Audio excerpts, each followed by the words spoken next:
Because of you, my dad gets a podcast.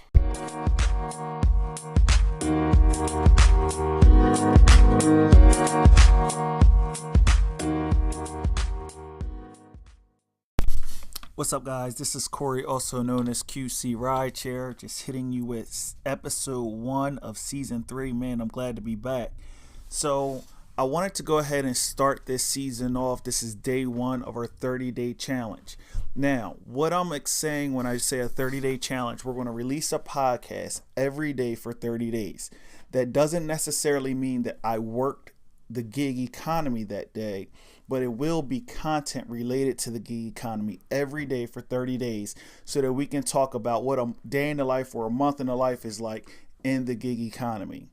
So with that said, let's go ahead and get it started. So today, yesterday I went out on a Tuesday night.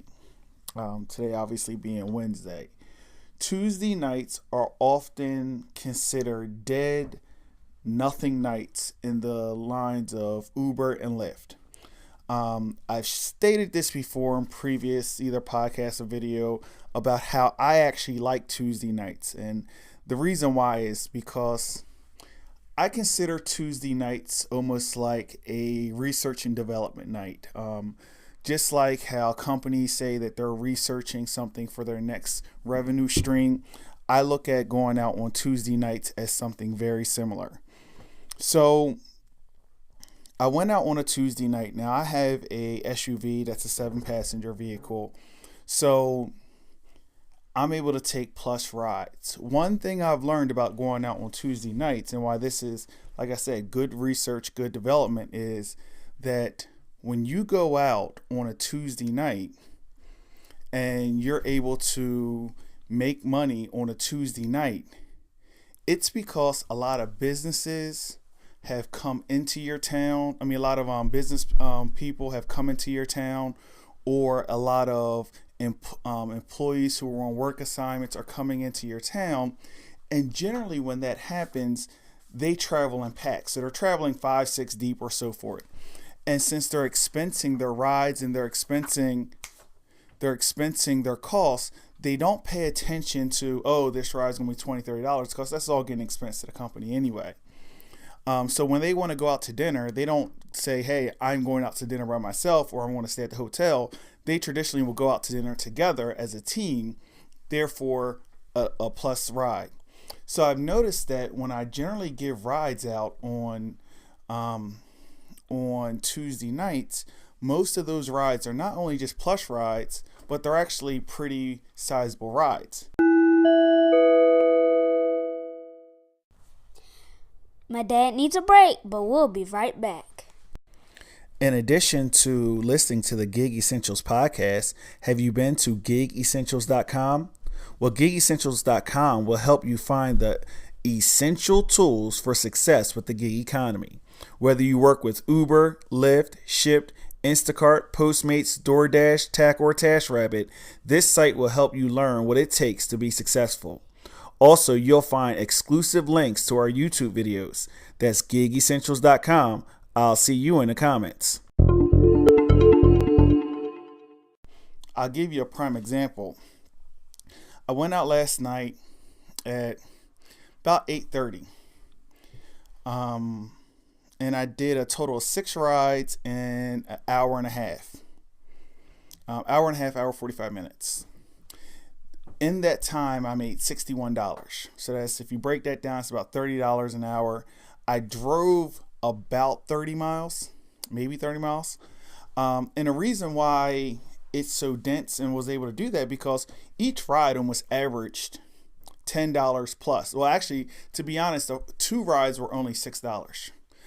So the rest of the rides averaged well over $10 per ride. And that happens because I'm dealing with plush rides who are going to maybe 1 or 2 hotels. And so that allows me to make more money per ride. When you're in the gig economy and you're looking at strategies to make money, obviously Uber and Lyft have their business plan and the way that they make money. doing the same thing that everyone else is doing is not necessarily going to make you any more money. You're going to make about what everybody else makes. The only way that you can distinguish yourself or make more money than everyone else is that you have to zig when everyone else zags. So that means that you may have to go out on a Tuesday night. It means you may also need to be the guy who signed up for 5, 6, 7 platforms so that there's always a stream of income. So I'm saying that, and I always like my new strategy is to keep these very short, maybe even give you multiple in a day, but keep them short.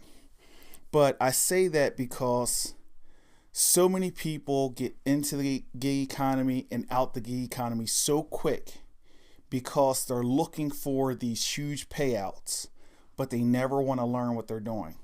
It's almost starting at a job and expecting to get paid like the CEO, and you haven't been through training. You can't do it. You have to learn the craft. So let's think about that. Let's think about what steps we can do to learn the craft.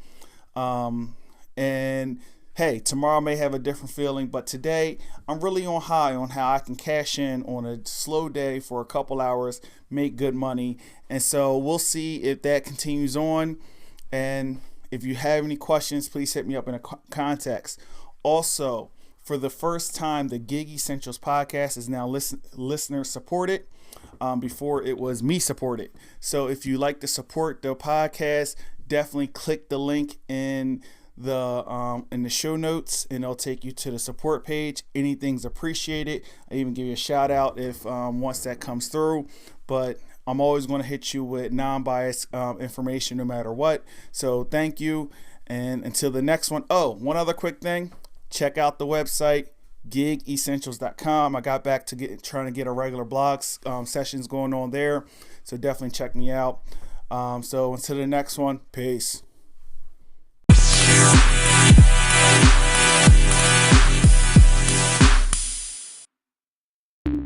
The podcast you just heard was published with Anchor. Got something you want to say to the creator of this show? Send them a voice message using the Anchor app, free for iOS and Android.